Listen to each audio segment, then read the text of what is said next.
আসসালামু আলাইকুম রহমতুল্লাহি ওয়া বারাকাতুহু। প্রিয় দর্শক ও শ্রোতা মণ্ডলী, পবিত্র রমজানুল মুবারকের এই রাত গভীরে এই মুহূর্তে আমি এই লাইভে এসেছি এটি তাৎক্ষণিক বিষয়ে প্রতিক্রিয়া ব্যক্ত করার জন্য। দর্শক শ্রোতা মণ্ডলী, আজ সারাদিন বিভিন্ন গণমাধ্যম এবং সামাজিক যোগাযোগ মাধ্যমে আপনারা একটি বিষয় লক্ষ্য করেছেন যে আজকে আমাদের ঢাকা 13 আসন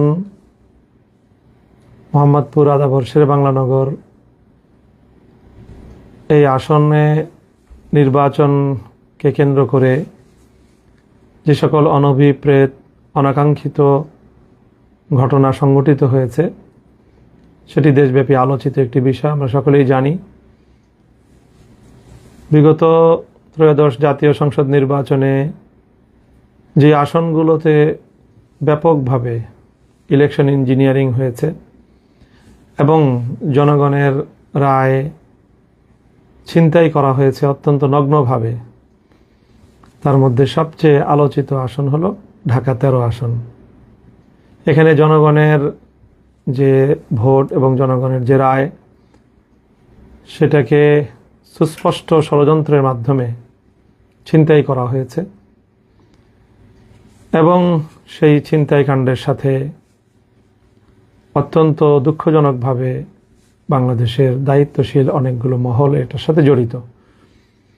তার সুস্পষ্ট বিভিন্ন প্রমাণাদি এবং ঘটনা প্রবাহ আমাদের সামনে বিদ্যমান রয়েছে। সেই সাথে আমি এই কথাও বলতে চাই যে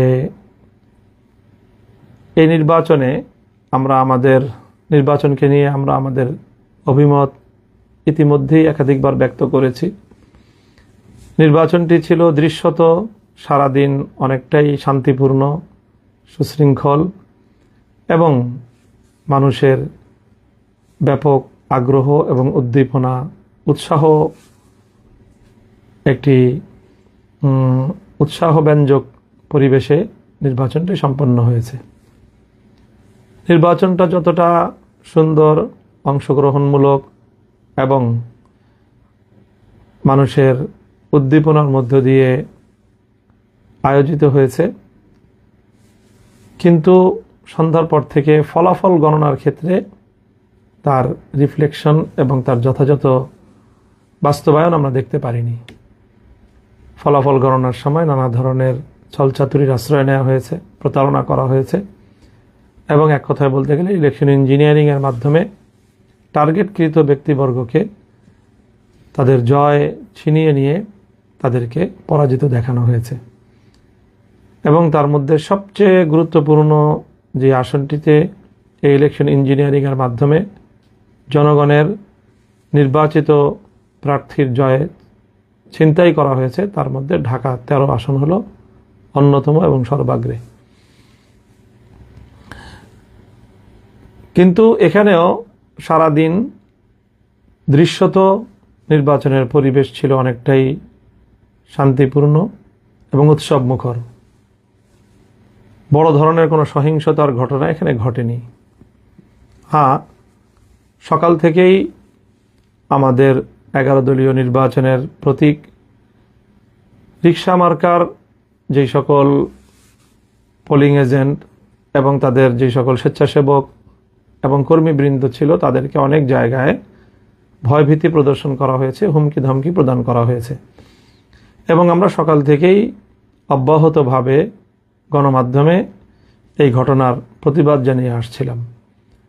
আমাদের ঢাকা 13 আসনটি 7টি ওয়ার্ড নিয়ে গঠিত এবং এই 7টি ওয়ার্ডের মধ্যে সকাল ভোর থেকেই সবচেয়ে বেশি আমাদের নেতাকর্মীদেরকে হুমকি ধমকি প্রদান করা হয়েছে এবং অশোভন আচরণ করা হয়েছে আমাদের এই 13 আসনের 34 নং ওয়ার্ডে।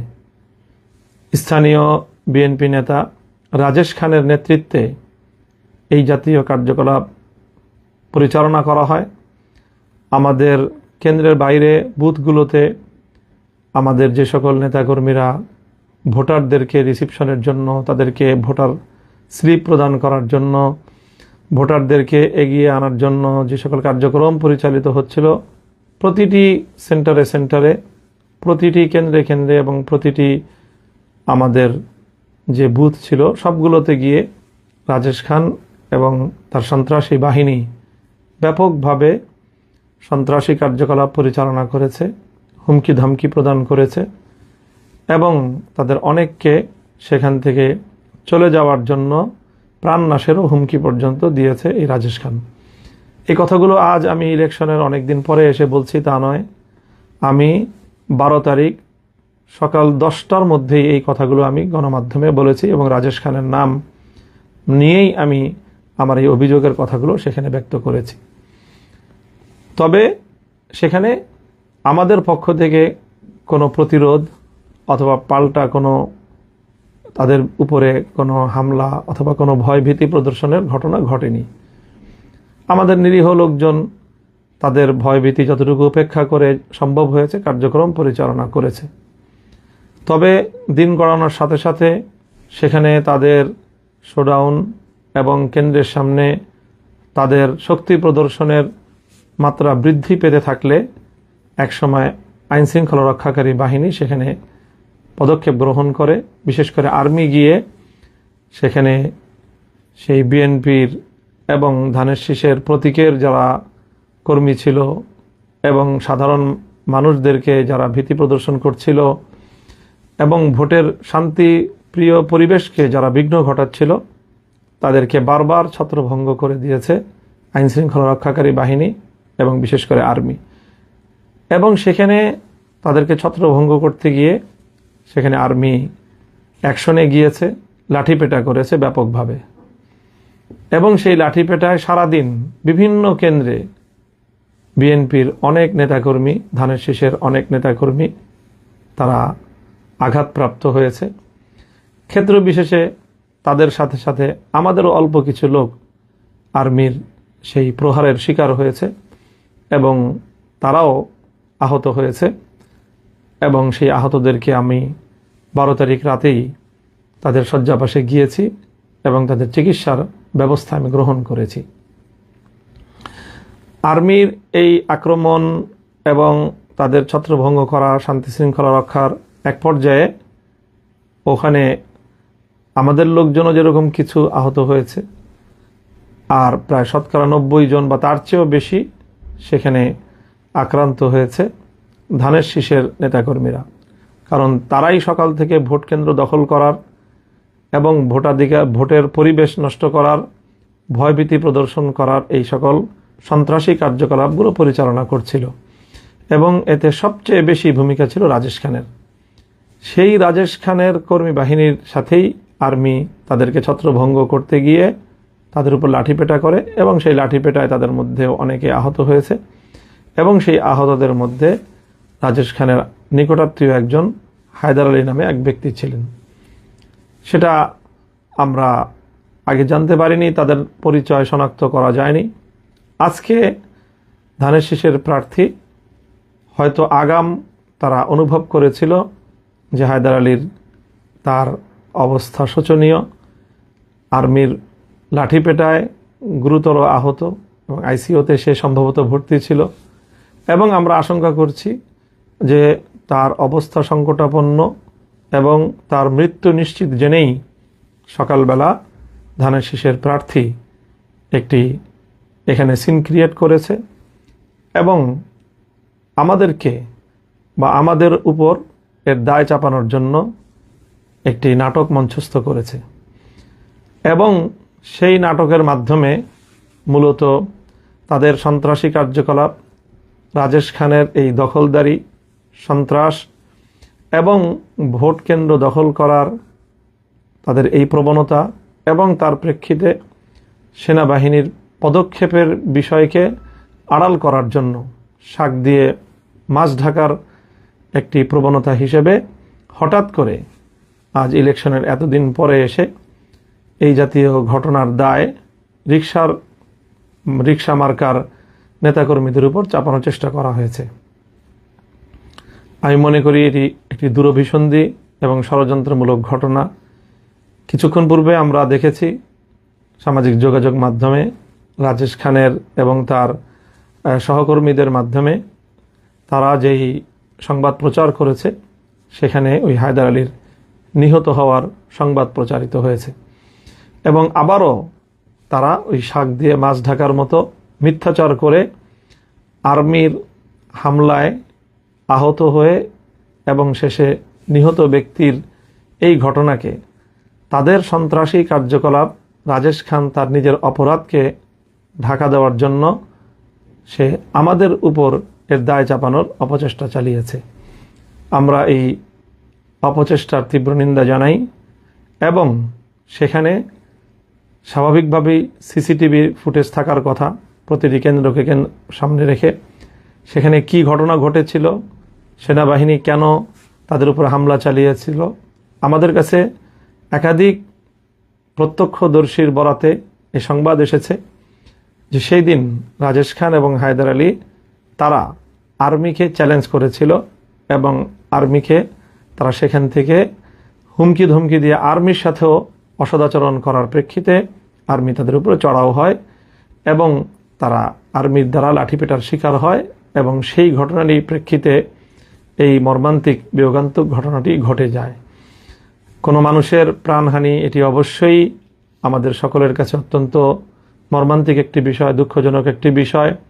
আমরা এই নিহত ব্যক্তির হায়দার আলীর মৃত্যুতে গভীর শোক প্রকাশ করছি এবং এই ঘটনার যথাযথ সুষ্ঠু তদন্ত সাপেক্ষে যারা তাদেরকে নিয়ে এই সন্ত্রাসী কার্যকলাপ করেছিল, ভোট কেন্দ্র দখল করার পায়তারা চালিয়েছিল, মহড়া দিয়ে ভীতি সৃষ্টি করার এবং আতঙ্ক সৃষ্টি করার অপতৎপরতা চালিয়েছিল, তাদের বিরুদ্ধে যথাযথ তদন্তের মাধ্যমে প্রকৃত ঘটনা উদ্ঘাটন করার দাবি জানাই এবং সেই সাথে কেন এইভাবে আঘাত করা লাগলো বা হলো, এর সাথে দায়ী কারা, সিসিটিভি ফুটেজের যথাযথ উদ্ঘাটনের মাধ্যমে এই ঘটনা যেন জাতির সামনে স্পষ্ট করা হয়।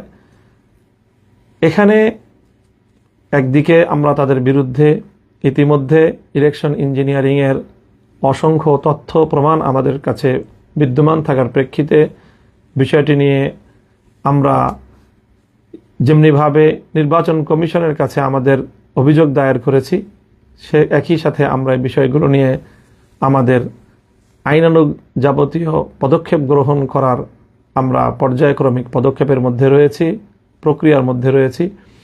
সেটিকে যেন ভিন্ন খাতে কেউ প্রবাহিত করতে না পারে, বাধাগ্রস্ত করতে না পারে, সেই জন্য আমরা দেশবাসীর প্রতি, সরকারের প্রতি, আইন শৃঙ্খলা রক্ষাকারী বাহিনীর প্রতি আমরা উদাত্ত আহ্বান জানাই এবং দেশের সকল জনগণকে আমরা এই ব্যাপারে সোচ্চার এবং যেভাবে ভোট চুরির মাধ্যমে জনগণের ম্যান্ডেটকে ছিনতাই করা হয়েছে ঢাকা 13 আসনে, এর বিরুদ্ধে সারা দেশের জনগণকে সোচ্চার এবং তাদের প্রতিবাদ অব্যাহত রাখার আহ্বান জানাই এবং একই সাথে এইভাবে ভোট কেন্দ্র দখলের অপতৎপরতার সাথে জড়িত রাজেশ খান সহ 34 নং ওয়ার্ডের ধানের শীষের যারা তৎপরতা পরিচালনা করেছে তাদের এই সকল অপতৎপরতাকে আইনের আওতায় আনার জন্য আমরা প্রশাসনের নিকট জোর দাবি জানাচ্ছি।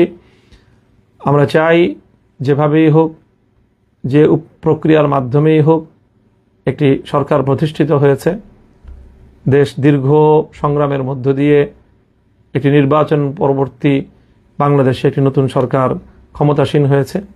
আমরা এই সরকার যথাযথভাবে কার্যক্রম পরিচালনা করুক, সেটা আমরা চাই। কোনোভাবেই শান্তিপূর্ণ পরিস্থিতিকে ঘোলাটে করার কোনো অপচেষ্টা, সাধারণ শান্তিপ্রিয় পরিবেশকে উত্তপ্ত করার মতো কোনো কর্মকাণ্ড যেন কেউ পরিচালনা করতে না পারে, সেজন্য আমরা সরকার এবং সংশ্লিষ্ট কর্তৃপক্ষকে সেই বিষয়ে সোচ্চার এবং সজাগ থাকার উদাত্ত আহ্বান জানাচ্ছি। সকলকে ধন্যবাদ জানিয়ে আমি আমার বক্তব্য শেষ করছি। ওয়া আখিরু দাওয়ানা আলহামদুলিল্লাহি রাব্বিল আলামিন। আসসালামু আলাইকুম ওয়া রাহমাতুল্লাহ।